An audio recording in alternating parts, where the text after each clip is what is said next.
Hi everyone, my name is Paige Singleton and welcome to this webinar on making the most of Feedback Studio for high school and middle school. Hi everybody, I'm Autumn Otnad, and don't forget to continue the conversation live with hashtag Turnitin Teacher on Twitter, where we can follow the conversation throughout. I'm a change management consultant here at Turnitin. I'm also a 20-year veteran history and mathematics teacher. And what my job at Turnitin is to help institutions or schools like yourselves to make changes to fully use Turnitin's academic integrity software. I love what I do because I get to help teachers like yourselves to use Turnitin so that you can make the most out of it in your classrooms. And I'm Autumn Otnad, a former language arts and social studies teacher, taught humanities, both 7th grade through 11th grade. Now a professional education consultant at Turnitin. That means a couple of different things, but mostly the best part of it and the part that keeps me going is working with educators almost every single day and growing their professional development in their schools. So the essential questions today we're going to go through. The first one is why use Turnitin for formative and summative assessments? How do I structure my classes in Turnitin? Why do I use a masterclass or standard class? How might I set up a formative assessment? And how might I set up a summative assessment? Now, why use Turnitin? That's the ultimate question. So academic integrity matters more than ever. There's increasing realization that institutions have an obligation to address it.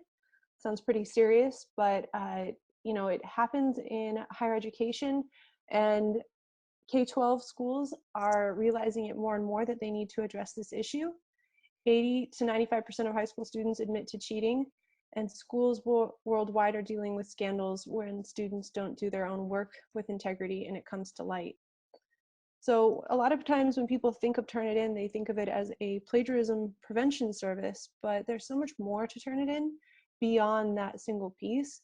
And to make the most of it, it's really about solving problems and saving time for you as you give feedback to your students effectively.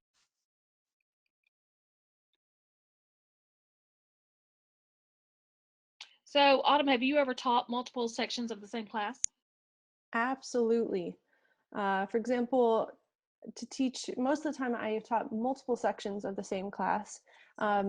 Specifically, the last year I taught was 8th grade language arts, and we had a general ed 8th grade class, a honors 8th grade class, and then a class I co-taught with special education department co-teachers. So yes, definitely. Well, it was the same for me when I taught. I was teaching history and mathematics. So many years I had combinations of classes, and I might have 4 sections of mathematics and 2 sections of history. Sometimes they were the same class with sections, sometimes they weren't. But the last year that I taught, I had 4 preps, 2 of them each had sections. So sometimes I had standard classes, what we're going to term standard classes and Turnitin. And sometimes I had these master classes. So what I did for everybody was I created this sample bell schedule. Some people might call this periods, or you might call this blocks at your school. Maybe you're teaching on a block schedule. But the idea here is that a teacher might be teaching the same class, or they might be same with sections, or they might be teaching just one-off classes. Like in this case, I've got journalism as a one-off class as well as yearbook. Notice also in the sample bell schedule I created, English 11, I've got 2 standard levels, but I also have an honors class. So when I'm showing you here in a minute how we're going to look at Turnitin and how you might set it up, I'm going to use this bell schedule as an example. So standard class in Feedback Studio, standard class should be created when an instructor teaches a single section of a single class.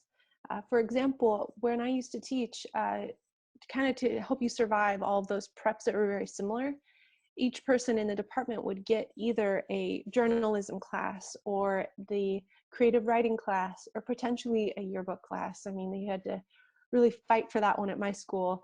So it that's the difference there, is that it's kind of that one-off class for standard class. It's the one that's a little bit different, and definitely you wouldn't use the same rubrics or grading tools in that one. So you also have master classes in Turnitin. So these are going to be your classes with sections. And sections can be assigned to teaching assistants, and those teaching assistants may or may not be the same as the master class instructor or the master class teacher. So when we say teaching assistants at Turnitin, this phrase that was developed when Turnitin was originally being developed as a software was developed because Turnitin originally focused on higher education. So for you in the secondary education for middle school and high school teachers, you might want to look at a teaching assistant as being a co-teacher. And if you look at it that way, then you can use this masterclass for a lot of different use cases for your class schedule. For instance, if you have a lead teacher that is responsible for administering multiple sections of the same class, they could use the masterclass. You might also, though, have a teacher that uses Turnitin and has a co-teacher in the room, so you could use a master class so that the co-teacher could have some access to the class. And also remember, though, that if you decided you created a standard class and you want to convert it later to a master class, you can do that. So when you're looking at these master classes, one of the things I like to tell people is that this particular master class use case is for teachers teaching multiple sections of a class, where the classes could be almost similar or completely similar. So I'm going to go back to the slide that I had previously and just show this to you, because here, let's go back here. Notice here in my bell schedule that I have English 11 honors and English 11 standard. I could actually create a master class and put both of these as sections under the master class because the assignments might be similar. So it doesn't have to be the exact same class. It could be classes with similar functionality. And I think that that's great. I definitely use master classes when I had the same section for English language arts, and I was pushing the same rubrics, especially if they have a similar scope and sequence, but their calendar might be different. So one class, honors example, works on a tighter schedule, pushing out assignments a little bit quicker, prepare them for the next year, while the developmental class uses the same rubrics, very similar at least, just at a slower scale, basically, as they push out similar assignments, just a little bit slower. Yeah, so a nice feature of these classes is that when you push these assignments into the classes, you can change the due dates. So Autumn, is that what you were doing when you were creating your classes? Yes, I was definitely changing the due dates, changing the push dates, precisely. So in a minute, we're going to take you into the software and show you what this kind of looks like inside the software so you can get a better picture of what it looks like. But here we have just a screenshot of a typical way you might like to set up this type of a bell schedule. So there's my bell schedule, and this is how the bell schedule looks like, what it looks like in Turnitin. And Paige, I don't know how to explain how nice it is once you have that schedule and you have it all set up in Turnitin. When you have that all ready to go, you feel like you really made that first step towards organizing your school year. And as it is the end of October, and I know assignments are coming in quick, using this masterclass really can help you quickly send out assignments and send out rubrics to the sections that you have. So weighing your options between the master class and standard class, it's really about asking yourself a lot of questions. Do you teach a singular section of journalism, of creative writing? Do you have several different preps? Do you teach language arts, and then do you teach social studies, and then do you teach something else? That might lead you down the side of a standard class. Or do you have a co-teacher? Or do you use the same type of rubrics for multiple classes? Or do you teach multiple sections of the same class? That would lean you more towards the scale of master classes. And just as a reminder that with Feedback Studio, the setup is really up to you. You have a lot of options, and the benefit of all that is that you can kind of control the engine. You can kind of drive your own vehicle in this situation and make the decision, and nothing's ever really that permanent. You can always make changes, and you can always change settings inside Feedback Studio. And I wanted, before we started talking about formative and summative assessment, I kind of wanted to bring in this quote. So the first is teaching students how to write, learning to write. The second is teaching students how to use writing to learn content, writing to learn. Although the goals for each are different, instruction for both needs to happen simultaneously. That's a quote from Fundamentals of Literacy Instruction and Assessment, 6th through 12th grade, by Mary C. Hugan, PhD. And I just want to remind everybody, before we start talking about formative and summative assessment, formative is really the students are still learning to write. So thinking about that that writing process from first draft to brainstorming till, the final draft, as good as you can get it at that moment. And then the continual revisions that go on and the continual editing. And then also that other side of the coin that you can use and turn it in when you're using Feedback Studio is your writing to learn. So you're using the writing as an assessment piece, and that's more of those summative elements where they're using their critical writing, and they're demonstrating their learning through it. You know, it's really great to point out, Autumn, because ultimately this is about what we're teaching the students. So let's take this webinar and let's go into the practicalities of it all. So before we do that, do you want to take people through some of these questions that you've got here? Sure, yeah. So formative and summative, when you're asking yourself these questions and you're curious about which type of assignment I should be creating, is the assignment diagnostic? Are you going to gather data on it? Is it going to inform your teaching or inform the student in some sort of way? Will the grade of this assignment have a big effect on the student's overall grade? If that's the case, it's usually summative. If this is going to drastically change their grade average, will you offer revisions? Because that's one of those great options in Feedback Studio. It's a really seamless transaction between the student and the educator to allow more revisions. Is the submission just one step in the writing process? Or do you want to allow for resubmissions? These are all questions to think about before finalizing your assignment type. So let's take a minute and go into Feedback Studio and just take a look at what this looks like in practice. I'm going to go over to Turnitin, and what I've done for us is I've kind of created that schedule, that bell schedule that we showed you earlier in the webinar. I created it inside of Turnitin. So this is how I might take those English classes, English 11, whether they're honor standards or developmental classes, and put them into Turnitin. Now notice that Mary Richards is the instructor, the main instructor for these particular classes. And here I've listed Mary as the main instructor for 3 of the 4 sections of English 11. What that is telling me is that Mary does not have a co-teacher. However, for the developmental class, Mary does have a co-teacher. She has Rhoda. And so Rhoda then is listed as the teaching assistant, which in fact really is a co-teacher at the secondary level. And then I have a one-off class here for journalism. So this is that bell schedule we showed you earlier. Just taking a little look at the master class, I was going to show this to you. I want you to notice that I have this assignment that I've put into my master class, and this is what Autumn was referring to earlier when she was talking about how as a teacher she would push assignments down into the section. So this particular assignment has been partially pushed. Let me show you where it is and where it isn't. So currently, if I go into the developmental section, you're going to notice that there is not that assignment in the developmental section.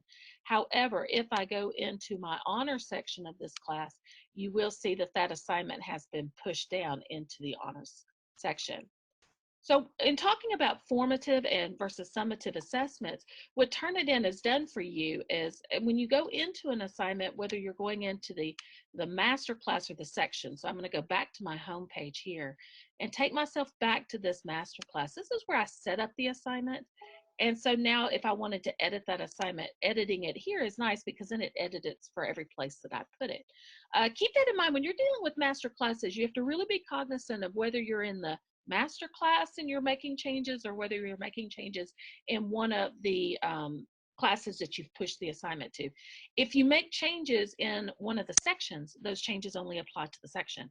If I make changes to the master class, then I'm applying that down to the entire section. So some of the things Autumn mentioned to you that you might want to think about when you're looking at Turnitin for formative versus summative assessments is, um, let's take a look at some of these assignment settings. Are you going to allow submissions after the due date? If it's a summative assessment, you might not. If it's a formative assessment or formative assignment, then you might consider doing that, because especially if you've got students that you know are going to struggle, and you might want to have to extend that time for them. So you kind of have to make sure that you decide carefully how you're going to use that due date. Here, this setting here, this generate similarity reports for student submissions, I want you to notice that within the setting, you have this overwrite reports. That's your resubmission setting. So if you want the students to be able to resubmit, then you would want to select the second option, can overwrite reports. If this is a summative assessment, you might choose this report as final, and the students get one submission, and that's all that they have. Please note that submissions and Turnitin you can only resubmit until the due date. So that's built into the system. Other things that you might want to take a look at, allow students to see their similarity reports. If this is a formative assignment, definitely you want to allow the students to be able not only to view the similarity reports, but you probably want to teach them how to actually analyze the reports for themselves, so that they can collect that data, they can make the changes that they need, and go from there. Students, these similarity reports can be very helpful for students as they try to make changes to their paper. This ability to add a rubric, Autumn, you want to speak to this a little bit, because you mentioned about the rubrics when you were talking just a minute ago. Yes, so the amazing thing about the rubric manager and grading form manager is that you can pull in anything from the Turnitin's database, which is pretty vast. It's got all the Common Core State Standard rubrics and several that have been created by our teaching, learning, and innovation teams. And you can see there that it has grades 6 through 12, and the 12th grade ones are pretty set up for higher ed. There's also, we have some on our resources page that are aligned with IB and AP. We have some coming out recently that are STEM related as well. These are very robust rubrics, meaning that they have all of the elements within the criterion, and they're editable. So once you make a copy of them right here in the settings, or if you wanted to go out into the actual rubric manager, they're yours. So once you make some of those changes, maybe specifically you want to focus on one element of the paper, claim and evidence, then you could do that, and you could start with one of these rubrics. And they were wonderful to have access to. Yeah, and I think we have an upcoming webinar that is really specifically designed to show the rubrics. Isn't that correct? Correct. Yes, it's all about the feedback. So we're not going to spend too much time. I did want to give it a little bit of a advertisement, but yeah, that's a great part of Feedback Studio. Another part of Feedback Studio that you might have never used before is this ETS E-Rater setting. So this is just automated spelling and grammar check. But again, it's another level of feedback that you're giving to your students for them to be able to gather in feedback, make changes, and then push that feedback, or take the feedback and make revisions and resubmit their paper. Now, keep in mind that if you allow some resubmissions inside of the assignment, then what you're basically saying is, I'm going to let the student collect all of this feedback, and then they can revise their paper and they can resubmit. But there is another way to do resubmissions, which I think might actually be a little bit better. So what we're going to go into now is go back to our slide deck, and I'd like for us to talk about different types of assignments that you can have within Turnitin. So let's come back in here. And Autumn, if you don't mind, maybe you could walk us through some of these various assignment types, starting with Peermark. Yeah, so there are actually several different types of assignments you can create inside of Feedback Studio.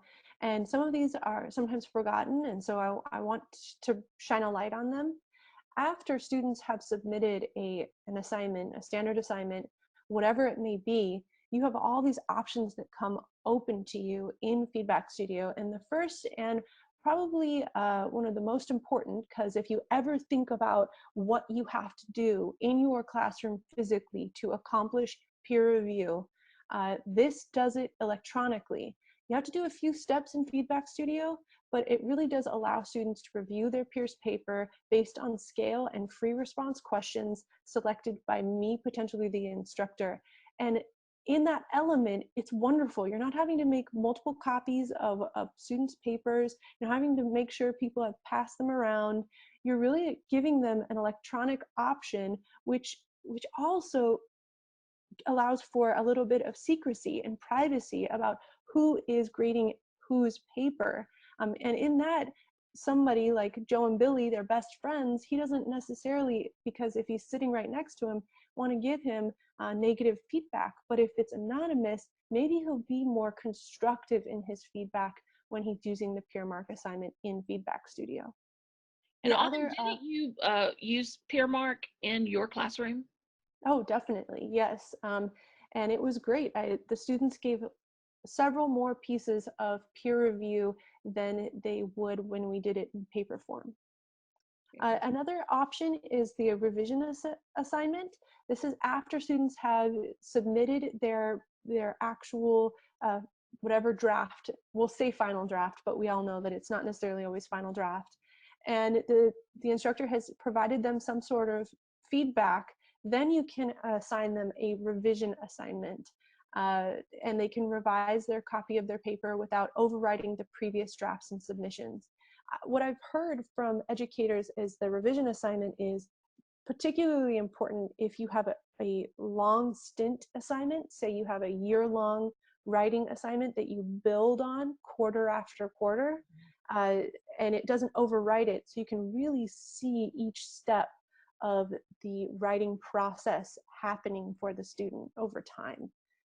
The reflection assignment, I think this is a really big deal if you actually believe in formative assignments and formative assessments.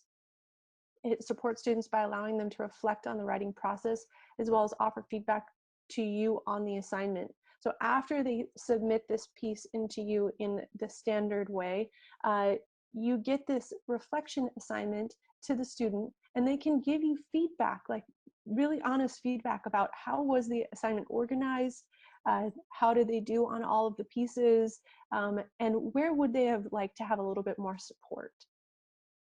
And then the standard assignment, it's really what I wanted to emphasize with that is you can grade anything in the standard assignment. It does not have to just be the 5-paragraph wrote, essay. It can be a PowerPoint, it can be a PDF. You can grade with a single point rubric, which I recently read about on Culta Pedagogy. You can grade off of checklists, and it doesn't have to be this huge piece of writing or a summative assessment that you're grading. It can be something smaller, and you can do it electronically. So So these are kind of the assignment options that we have. So that was a great, just telling people what they can use and how they can use it. Let's talk about it, what it looks like when you go in to Turnitin. So I kind of created this for us earlier today just to kind of give you an example. And again, I'm going into this honors section here where I've created these assignment types for you and just wanted to give you some ideas of what it might look like. So here, just as Autumn was saying, I created an essay, and this is the paper assignment. So this is going to be the assignment that collects all of the papers. And then I said, well, on this paper assignment, what I'd really like to do, and here we'll go in and I'll show you the set. Well, I've already shown you the settings. We did attach a rubric to this assignment. So as a teacher, what I might do, come in, grade the paper assignment, leave some of my own feedback for the students, and so that they can get my feedback. Then what I have here is I've created a Peermark assignment. So what's going to happen is I'm going to have the students in this class, all the papers are going to be created, and they're going to be distributed back out just as Autumn was describing. And the students then can give peer feedback. Once the students have received the feedback of both the instructor and their fellow peers, another type of assignment you might like to set up then would be a revision assignment so that the students can start revising their paper. The great thing about Turnitin is that you can keep this process going for as long as you want to. So as Autumn was explaining, if you've got a writing assignment that's going to span an entire quarter or an entire semester, you can keep adding on these revision assignments. You can also add on what's called a reflection assignment. And the students then can start making adjustments adjustments and improvements to their papers and keep resubmitting them.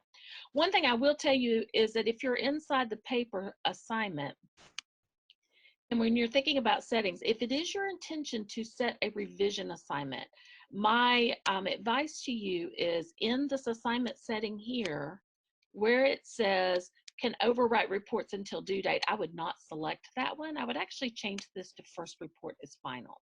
And if you do that, what happens is the students will not resubmit to the same assignment. Rather, you're asking them, I would like for you to resubmit to the to the revision assignment. And the reason you would want this is because within within Turnitin, within every class, there is a portfolio for students. So if I go in and I click here, that's going to allow me to view my students. And if I go into a student by clicking on their name and go into their records, notice that I'm going to have a record of just what they are doing within here. So it makes it easier for you to go through and actually view each of these different types of assignments. And again, one of the ones I did not create in here, but that Autumn pointed out, is called the reflection assignment. Once you've created your first paper assignment, at that point, you will always have the option to create any of these types of assignments, the 4 types that we've been talking about here. So Autumn, do you have anything to add to what I've just shown, some helpful hints for people as they're trying to set this up? Yeah, just one helpful hint I was thinking about, if you go back to the screen with all of the assignments that you have created. Oh, I think uh, right here is where you want it. Okay. Yeah, one thing to think about with the Peermark assignment, which is it can stop people up using Turnitin, but it's a similar issue if you did it in hard copy in person too, is you have to wait till all the students submit their first assignment before you start your Peermark. If a student hasn't submitted to the general pool of paper database, then you can't create the Peermark that includes their paper. When we talk about it, it makes total sense, but you're having that one student then who is missing 2 different assignments now. They're missing the general paper assignment, and now they're also not going to be able to partake in the Peermark assignment. So if you want to extend due dates, if you want to make sure that one student gets their paper in, you can maybe quick submit it yourself. You know, everyone does what they have to do. But do keep in mind that if you are potentially having students who are on IEPs, or they have 504s, that maybe they do get an extended due date. So you'll want to make sure that they have an alternative assignment if they can't get it in by that specific time. So very good suggestion and advice. Any other pieces of advice for people as we kind of close up this part of the webinar before we go into question and answer time? Just as a reminder that if you want to, and Paige, tell me if I'm incorrect, if for the master class, even though you can push a rubric to every class, that doesn't necessarily mean that you have to use that rubric. That's correct. So when I'm inside of a class, I can always go into the settings of the assignment for that class and edit those assignments. And if I edit the assignments here, and watch the paper trail is the best way I can say to know exactly where you are. Right now, I'm in this honors class. If I change something in here, it's not going to affect the other classes. It's only going to affect that one class. Whereas if I am in the master class here, and you can kind of watch the breadcrumb trail to know where you are. If I make an adjustment here on the assignment by clicking edit, this is where I'm affecting every place where this assignment is being used. So Yeah. does that kind of clear that up? Yeah, I know you mentioned it, but I always want to reiterate that about those rubrics. You can always make changes even though you'll have the master class. So you're not ever stuck in one way or another.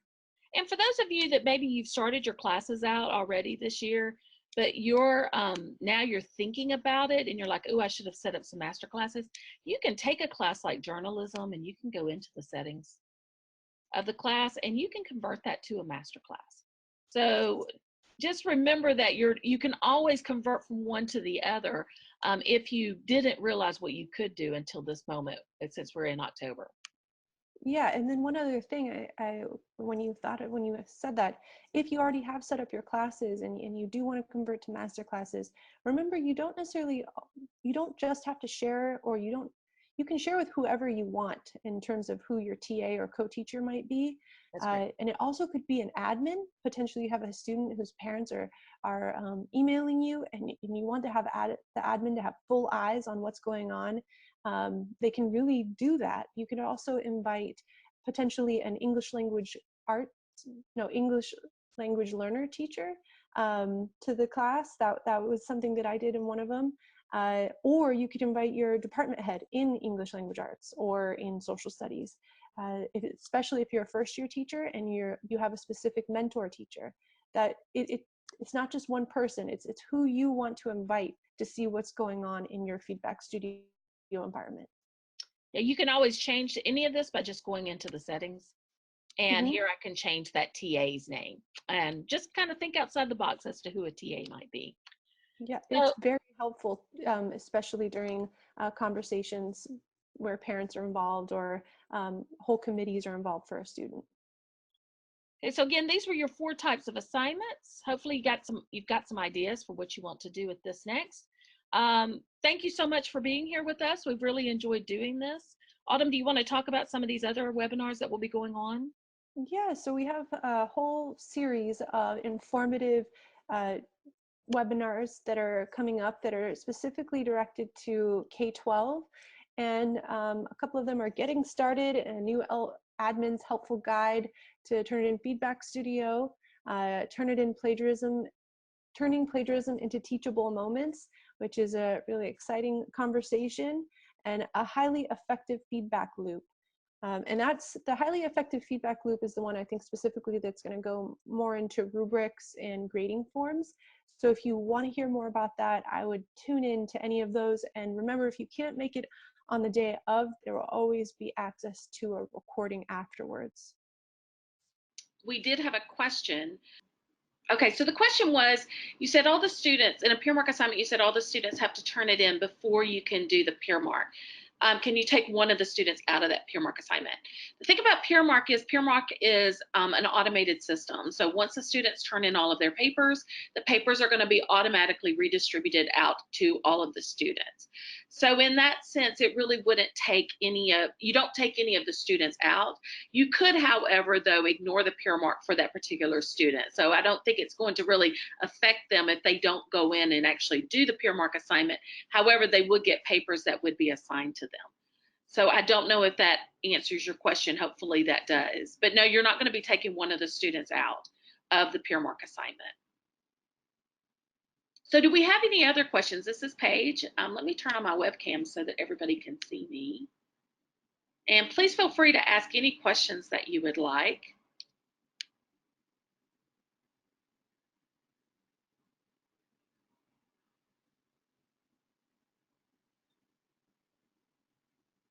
Oh, maybe we did such a good job you don't have any questions. Well, if you don't have any questions, there's going to be some great 2 other webinars, one on Similarity and another one on the grading tools. And so I think that if you do all 3 webinars, you're going to be really set up pretty nicely to use Turnitin as a feedback tool and for Similarity.